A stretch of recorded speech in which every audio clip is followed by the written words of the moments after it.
நாடு முழுவதும் எதிர்பார்த்துக் கொண்டிருந்த தமிழக வெற்றி கழகத்தின் சின்னம் அறிவிக்கப்பட்டுள்ளது. இந்த விசில் சின்னம் ரொம்ப முக்கியமான ஒரு சின்னமா அமைஞ்சிருக்கு. கடைசி 2 நாட்களாக தமிழ்நாட்டு முழுவதும் இருக்க எங்க கழகத்தின் தோழர்கள், நிர்வாகிகள் அனைவரும் இந்த சின்னத்தை பாமர மக்கள் அனைவருக்குமே கொண்டு போய் சேர்க்கிறதுக்காக பாடுபட்டு கொண்டிருக்கிறோம்.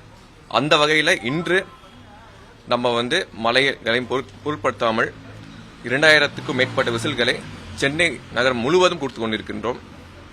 அது மட்டும் இல்லாமல் நம் கழக தோழர் ஜோ அவர்கள் 234 தொகுதிகளுக்கும் இருசக்கர வாகனத்தில் பயணித்து அனைத்து தொகுதி நிர்வாகிகள் சந்தித்து இந்த விசில் சின்னத்தை அவேர்னஸ் கொடுக்க இருக்கின்றார். நம் அனைவருக்கும் தெரியும், நம் கழகத்தின் ஒரு பிராண்ட் அமைஞ்சிருக்க நம் கழக தலைவர் தளபதி அண்ணன் விஜய் அவர்களின் முகம்தான் பிராண்ட்.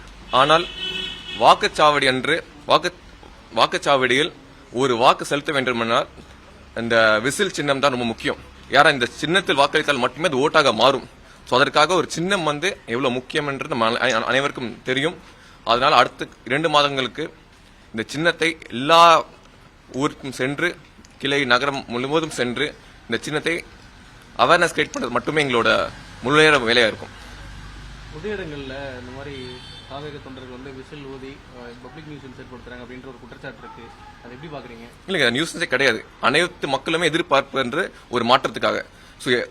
பொதுமக்களே நாங்கள் விசில் வச்சுட்டு இருந்தோம். பொதுமக்களே கேட்கறாங்க, எங்களுக்கு ஒரு விசில் கொடுங்க, நாங்களும் தாவேக ஓட்டு போடுறோம் அப்படின்னு பொதுமக்களே முன் விசில் வாங்கிட்டு போறாங்க. ஸோ பொதுமக்களுக்கான ஒரு கட்சி அமைஞ்சிருக்கோம் நாங்க.